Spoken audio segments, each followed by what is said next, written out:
Alors que vous avez passé une partie de votre vie à fuir les journalistes, vous acceptez de répondre à mes questions, vous acceptez de vous montrer. Oui. Qu'est-ce qui vous a fait changer d'avis? C'est une façon pour moi de me faire entendre, parce que personne m'entend. On m'a fait passer pour un monstre, on m'a jeté en pâture comme ça. Enfin, j'en ai marre. Vous avez été placé en garde à vue en juin 2017. On vous a demandé de raconter une nouvelle fois ce que vous faisiez le 16 octobre, Oui. Le jour de la mort de Grégory. Oui, c'est exact. Oui. Ça fait des dizaines de fois qu'il me posait les mêmes questions. Vous vous dites la même chose à chaque fois? Bah oui. Est-ce que plus de 30 ans après les faits, vous avez encore le souvenir de ce qui s'est passé, ou est-ce que tout s'en mêle aussi longtemps après? Non, de toute façon, je me souviens que j'ai pris le bus scolaire. La vérité, c'est que j'ai bien pris le bus scolaire ce jour-là et Bernard était là quand je suis rentrée de l'école. Si personne ne m'entend, ils n'écoutent pas ce que je leur dis. Le 16 octobre 1984, le corps sans vie d'un petit garçon de 4 ans est retrouvé dans la Vologne. Grégory Villemain. Très vite, les soupçons se portent sur Bernard Laroche, le beau-frère de Muriel. Son écriture ressemble à celle du corbeau qui a revendiqué le crime. Aux côtés de sa femme Marie-Ange, la sœur de Muriel, il clame son innocence. Vous aviez un alibi pour cette heure-là? Oui. De toute façon, j'ai ma belle-sœur qui m'a vu quand elle est rentrée de l'école. Autrement, à l'heure-là, j'ai guère que ça comme alibi. Mais aux gendarmes et au juge Lambert, la belle-sœur Muriel Boll déclare que Bernard est venu la chercher en voiture au collège et qu'elle l'a vu enlever le petit garçon. Le beau-frère est arrêté, mais Muriel Boll ne va pas tarder à se rétracter. Aujourd'hui, il y a un élément nouveau. Un cousin dit avoir été présent le soir de l'arrestation de Bernard Laroche dans votre famille, et il dit que vous avez subi une raclée de la part de votre famille, et c'est ça qui a entraîné vos rétractations. Non, c'est totalement faux. C'est totalement faux, il n'était même pas là ce jour-là en plus. Et pourquoi ce cousin alors aurait menti? Pourquoi est-ce qu'il dit qu'il était là alors qu'il ne l'était pas? Je sais pas. Je sais pas pourquoi il a été inventé. Comment ça s'est passé le soir de l'arrestation de votre beau-frère? Quel rapport vous avez eu avec Marie-Ange, votre sœur? Ben, Marie-Ange est arrivée, elle m'a demandé qu'est-ce que t'as dit, c'est tout. J'ai pleuré, je suis partie au salon. Et vous avez rien répondu? Non. J'étais perdue, Et personne ne vous a dit à ce moment-là, change ton témoignage, tu te rends Non. compte de ce que tu fais, Muriel? Maman a dit à ma soeur Marie-Thérèse, prends-la chez toi, je suis partie chez ma soeur Marie-Thérèse. À quel moment vous avez décidé de vous rétracter? C'est quand j'ai vu la photo de Bernard, qu'ils avaient arrêté Bernard sur le journal, quand j'ai vu la photo. J'ai reversé mon bol de chocolat, j'ai été dans la chambre, j'ai pleuré, et puis c'est là que ma soeur est venue me voir, elle me dit qu'est-ce qu'il y a? Et puis je lui ai dit, c'est pas moi, c'est les gendarmes. Quelques heures plus tard, devant les journalistes, elle accuse les gendarmes d'avoir fait pression sur elle lors de sa garde à vue.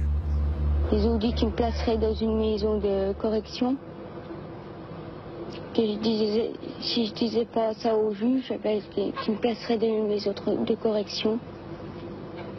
Donc dans cette voiture, dans la voiture de Bernard, vous n'y étiez pas? Non, je n'étais pas dans la voiture de Bernard. Bernard est innocent. Mon beau-frère, il est innocent. Jamais été avec mon beau-frère.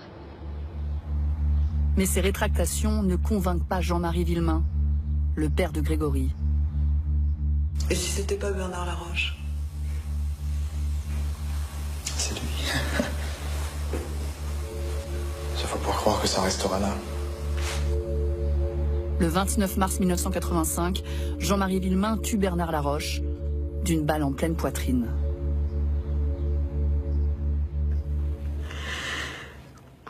Je porte la culpabilité de la mort de Bernard. Parce que si je n'avais pas eu la peur des gendarmes, je n'avais pas dit ce qu'eux m'avaient dit, que Bernard, ça me était encore là.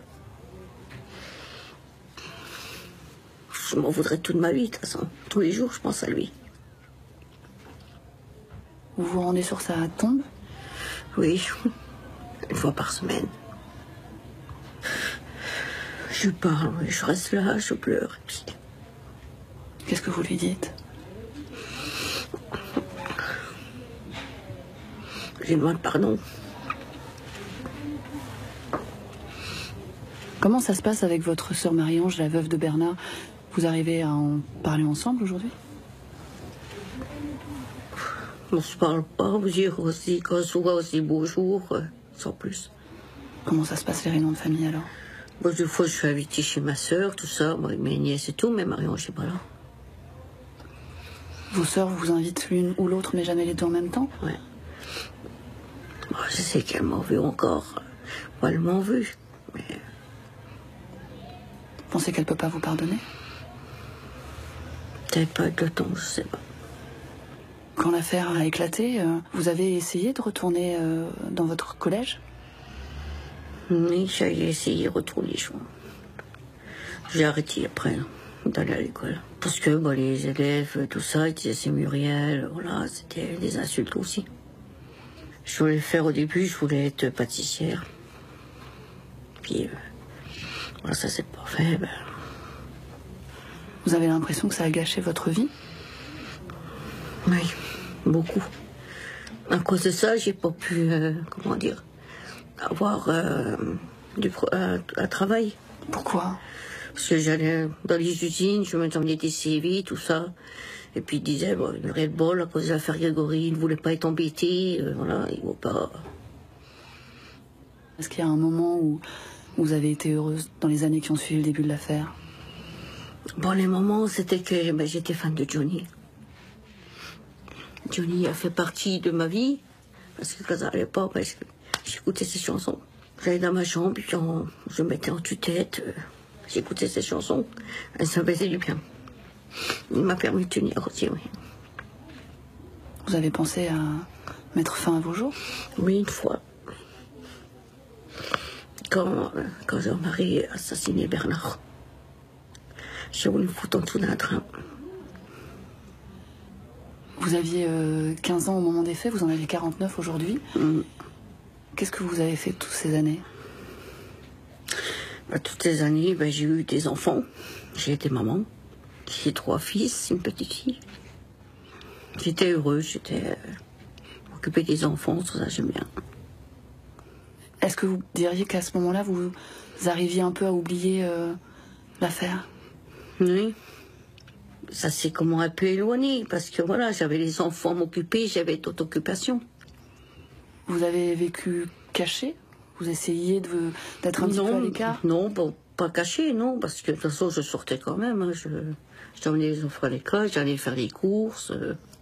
Comment est-ce qu'on vous regardait dans le village et dans les environs? Oh, dans les magasins, c'est à chaque fois, ils nous regardent, c'est Muriel Boll, c'est Muriel Boll. Est-ce que vos enfants, ils en ont souffert aussi? Oui, beaucoup, oui. Je me rappelle ma belle-fille, une fois, il a fallu qu'on intervienne à l'école parce qu'il y avait deux jeunes qui n'arrêtaient pas de l'embêter parce que c'était ma belle-fille. T'as la belle-fille de Muriel Boll, tout, plein de trucs, des insultes. Muriel Boll, c'est presque une insulte aujourd'hui. Bah. Pourquoi est-ce que vous n'avez pas décidé de quitter la région pour refaire votre vie ailleurs, loin de ces regards, justement? Bah parce que moi, j'ai rien à me reprocher. Donc, chez moi, c'est les Vosges. Donc, j'ai pas à m'éloigner pour ça. J'ai rien fait de mal. En juin 2017, suite à de nouveaux témoignages, Muriel Boll est mise en examen pour enlèvement suivi de mort, une mise en examen annulée depuis pour vice de procédure. Pour la première fois de sa vie, elle est placée en détention provisoire pendant 36 jours. Comment ça s'est passé? C'était très dur. Bon, je me suis fait insulter de tous les noms. J'étais un monstre, une tueuse de gosses. Et puis, une fois, je suis sortie dans la cour tout seul. Moi, j'étais décommandé leurs assiettes dans ma chambre par la fenêtre. Puis après, j'ai plus voulu aller dans la cour. Le réconfort, c'est un pigeon. Ils viennent sur le toit quand on mange tout ça. Et puis, j'ai réussi à en apprivoiser un. Je l'ai surnommé Coco, et puis il me les mangeait avec moi. Quand je mangeais, il me les mangeait dans ma cellule avec moi. Est-ce que ça vous arrive de penser à Grégory? Oui, bien sûr. Je suis maman aussi. Donc c'est sûr que je comprends. Je me mets aussi à leur place aux parents. Mais c'est pas nous, il faut qu'ils cherchent ailleurs. il s'acharne sur moi, sur Bernard, qu'on n'a rien à voir là-dedans. C'est pas nous qui avons enlevé ce gamin qui... Et vous pensez que vous serez débarrassé un jour de l'affaire Grégory? Mais j'ai peur qu'un jour, oui. Mon plus grand souhait, c'est qu'il trouve le coupable et qu'il nous laisse tranquilles.